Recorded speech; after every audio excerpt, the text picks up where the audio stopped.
السلام علیکم۔ اللہ کے نام سے شروع کرتا ہوں جو نہایت رحم والا ہے۔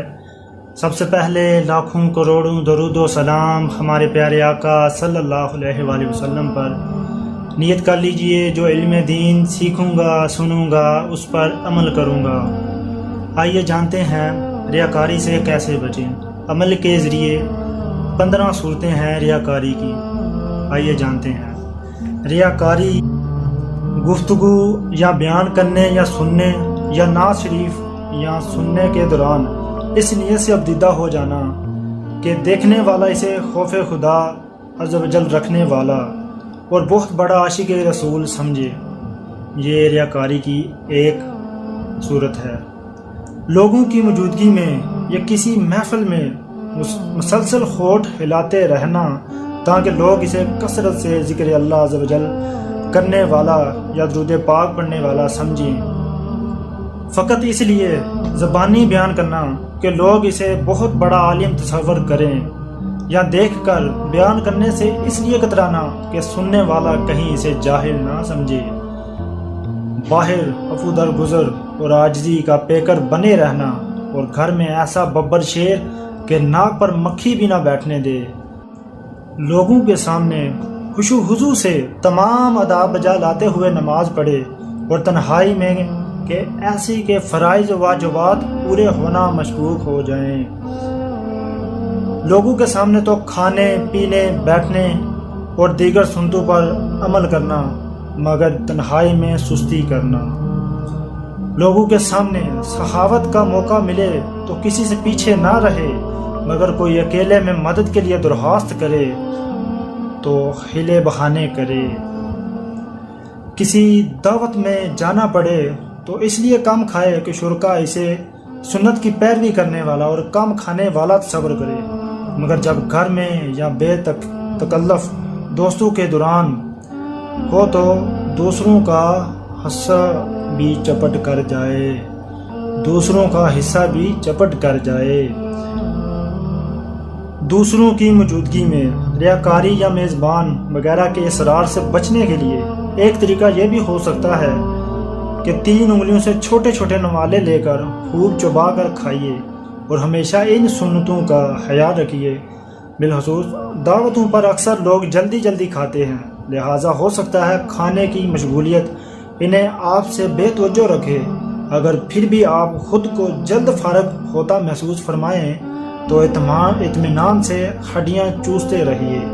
امید ہے اس طرح آپ سب کے ساتھ فراغت حاصل کرنے میں کامیاب ہو جائیں گے۔ سب کے سامنے جلدی جلدی ہاتھ کھینچ لینا اگر ریا یعنی دکھاوے کی خاطر ہو کہ لوگ اسے سمجھے کہ نیک آدمی ہے اور تقوی کی وجہ سے کھانا کم کھاتا ہے اور اسے ایسا کرنا حرام اور جہنم میں لے جانے والا عمل ہے۔ ریاکاری سے اپنے آپ کو بچانا بہت ضروری ہے۔ سرکار مدینہ صلی اللہ علیہ وسلم کا فرمان عالی شان ہے، اللہ عز و جل اس عمل کو قبول نہیں فرماتا جس میں ایک ذرے کے برابر بھی ریا ہو۔ اگر نفلی روزہ رکھے ہوئے ہو تو لوگوں کے سامنے ہونٹوں پر زبان پھیرے یا ایسی حرکتیں کرے جس سے لوگ اسے روزے دار ہونے پر آگاہ ہو جائیں۔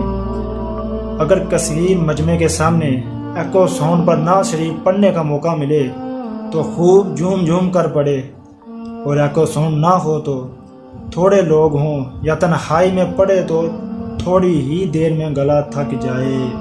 کہیں کثیر اجتماع ہو تو ایکو ساؤنڈ لگا ہوا ہو تو عوام کا ازدحام دیکھ کر تقریباً ایک کو مائک پر آ کر بیان کرنے، قرابت کرنے یا نعت شریف پڑھنے کو جی چاہتا ہوگا۔ اگر نعتیں ریکارڈ کی گئی ہوں تو پھر کیسٹ میں صرف اپنی پڑھی ہوئی نعت شریف کی تلاش ہوگی کہ میری بھی کہیں آواز ہے یا نہیں۔ اگر کیسٹ میں آواز نہیں تو رنجیدہ ہوتا ہوگا۔ اس طرح یہ غمگین ہونا کیسا، نیز خوش الحان کاری اور نعت خواں کی یہ آواز کہ میری کیسٹ بازار میں آنی چاہیے کہ اس کی آرزو میں احلاس کی بھی کوئی امید ہے۔ اللہ عز و جل کے لیے قرات و نعت تھی یا کیسٹ کے لیے؟ اگر کہیں بہت بڑا اجتماع ذکر و نعت ہو رہا ہے، ایکو ساؤنڈ لگا ہوا ہے تو بعض لوگ کہیں گے حصول برکت کے لیے 2 شعر مجھے بھی پڑھنے دیجئے، برائے مہربانی اپنے دل کے اندر جھانک کر دیکھیے، برکت چاہے یا شہرت، اگر واقعی آپ برکت کی ہی آپ کو طلب ہے تو میرا مدنی مشورہ ہے کہ گھر کا بند کمرہ ہو اور تصور گنبد خضرا ہو، پھر نعت شریف پڑھیے، انشاءاللہ عز و جل ریاکاری سے بھی بچت اور برکت ہی برکت، انشاءاللہ عز و جل برکات کی برسات ہوگی اور آپ کا نامہ اعمال حسنات کے نور سے پر نور ہو جائے گا۔ عقل مند کے لیے اشارہ کافی ہے۔ اللہ عز و جل ہمیں اخلاص عطا فرمائے۔ بیان میں عوام کی تعداد زیادہ ہو تو خوش خطابت کا یادگار مظاہرہ، اور اگر کسی وجہ سے تعداد کم ہو تو سارا جوش ٹھنڈا پڑ جائے یا بیان کرنے کو ہی جی نہ چاہے۔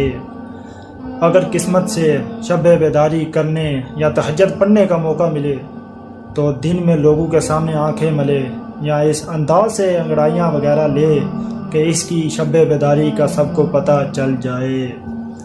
لوگوں کے سامنے تو عورت کو آتا دیکھ کر نگاہیں جھکا لے، اگر لوگوں کی نگاہوں سے اوجھل ہو تو نظریں ٹکا کر بد نگاہی کرے۔ گانے باجے کی آواز آنے پر لوگوں کے سامنے کانوں میں انگلیاں ڈال لے تاکہ لوگ اسے شریعت والا تصور کریں، اور حال یہ ہو کہ گھر یا موبائل وغیرہ میں میوزک ٹیون والی گھنٹی لگوائی ہوئی ہو۔ اس طرح غور کرتے چلے جائیں گے تو ہمیں پتہ چلے گا کہ لباس، گفتار، کردار میں کیسے کیسے انداز سے ریاکاری ہو سکتی ہے۔ عین ممکن ہے کہ کسی کی دبتی رگ پر ہاتھ پڑ گیا ہو۔ ایسے اسلامی بھائیوں کو بھی چاہیے کہ ناراض ہونے کی بجائے بات توبہ اپنے علاج کی ترغیب بنائیں۔ میٹھے میٹھے اسلامی بھائیوں، یاد رکھیں کہ ہمیں کسی مسلمان کے کسی فعل پر بدگمانی نہیں کرنی، کیونکہ بدگمانی حرام ہے۔ نیک مسلمان سے حسن ظن رکھنا مستحب ہے، بلکہ ایسے افعال کرنے والوں کو چاہیے کہ ریاکاری کی ان صورتوں کو اپنے آپ میں تلاش کرنے کے بعد علاج کی تدبیر کریں۔